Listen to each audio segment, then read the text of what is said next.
Next সিজনে Barcelona আসলে একটা বিগ সাইন করতে যাচ্ছে, এটা মোটামুটি কনফার্ম। কিন্তু সমস্যা ছিল তাদের সেন্টার ব্যাক এবং সেন্টার ফরওয়ার্ড এই দুইটা পজিশনে বিগ সাইনিং দরকার। এই দুইটা পজিশনে সেন্টার ফরওয়ার্ড পজিশনে আলভারেস এবং সেন্টার ব্যাক পজিশনে বাস্তোনিকে নিয়ে কথা হচ্ছে, কিন্তু সমস্যার জায়গা হচ্ছিল বার্সেলোনার ফিনান্সিয়াল সমস্যার কারণে বার্সা আসলে একটা প্লেয়ারকে সাইন করতে পারবে যে কোনো এই দুইটার মধ্যে থেকে। এখন যদি আপনি আমাকে বলেন আসলে ভাই বার্সেলোনার জন্য কোনটা বেশি প্রয়োজন, সেন্টার ফরওয়ার্ড না সেন্টার ব্যাক, আমি আসলে বলবো ভাই সেন্টার ব্যাক সাইনিং করা বার্সার জন্য এখন একটা মাস্ট বিষয় হয়ে দাঁড়াইছে। কেন আমি বলতেছি দেখেন, আপনি যদি গত কয়েকটা চ্যাম্পিয়ন্স লিগ সিজন দেখেন বার্সার, তাহলে আপনি দেখতে পারেন বার্সেলোনা কিন্তু তাদের আসলে অ্যাটাকের সমস্যার কারণে যে বাদ পড়ছে এমনটা না।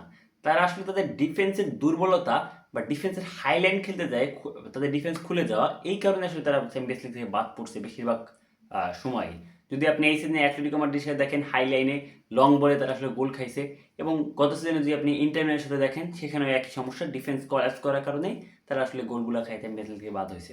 এখন এই হাই লাইন মেনটেন করতে হলে তাদের আসলে একটা স্পিডি যেমন ফাস্ট এবং একটা এক্সপিরিয়েন্স ডিফেন্ডার দরকার মাস্ট। ইনিগো মার্টিনেজ যখন ছিল বার্সার হাইলাইন কিন্তু অতটা খুলতো না, তখন তারা আসলে এই হাইলাইনে একটা সমস্যা পড়তে হতো না, কিন্তু ইনিগো চলে যাওয়ার পর থেকে বার্সা আসলে এই সমস্যাটায় ভুগতেছে। এবং তারা দুই সিজনে সাইনিং করতে পারে তাদের ফিনান্সিয়াল সমস্যার কারণে, কিন্তু এই সিজনে তারা একটা সাইনিং করতে পারবে। এখন তাদের একটা স্পিড এবং ফাস্ট ডিফেন্ডার হলে এবং তাদের সাথে একটা তার সাথে আসলে পাও গুয়ার্সি আসলে স্কিলফুল প্লেয়ার, সে আসলে কম্বাইন করতে পারবে, এবং এই কম্বিনেশন যদি হয় তাহলে তারা হাইলাইন খেলতে পারবে। যদি তারা ডিফেন্সিভ সাইনিং না করে তারা আসলে সেন্টার ফর সাইনিং করতে যায়, তাহলে আসলে ভাই আমি তাদের চ্যাম্পিয়ন্স লিগে অন্তত ভালো করার সুযোগ দেখতেছি না। কেন দেখতেছি না?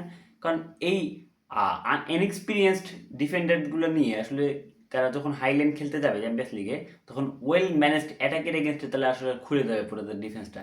এটা আসলে বার্সার জন্য সবচেয়ে বড় ভোগান্তির কারণ হবে। সো আমার মতে আসলে তাদের এখন সেন্টার ফরওয়ার্ড পজিশনের জন্য বিশাল বড় সাইনিং না করে তাদের সেন্টার ব্যাকটাকে একটা সলিড সাইনিং করে, বাস্তনি হোক, স্লটার ব্যাক হোক, একটা ভালো সেন্টার ব্যাক এনে তাদের ডিফেন্সটাকে আগে সলিড করা দরকার।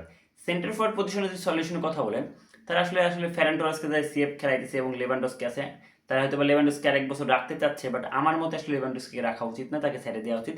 এবং লামিন ইয়ামাল এবং কি বলে রাফিনিয়া যদি ফর্মে থাকে, তাহলে কিন্তু তাদের সেই সেন্টার ফরওয়ার্ড পজিশনটা রিকভার করা সম্ভব একটা দুর্বল সেন্টার ফরওয়ার্ড নিয়ে। এবং ফার্মিন লোপেজের যে গোল স্কোরিং অ্যাবিলিটি, আসলে এক্সট্রা একটা অ্যাবিলিটি আছে, এটা আসলে কভার করবে এই পজিশনটাকে।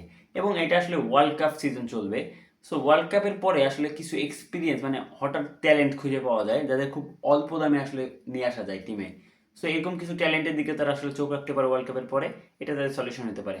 আপনারা যারা বার্সা ফ্যান তারা আসলে জানাতে পারে আপনাদের কোন সাইনিংটা আসলে বেশি দরকার, সেন্টার ব্যাক নাকি সেন্টার ফরওয়ার্ড, এবং কাকে সাইন করতে চান জানাতে পারেন।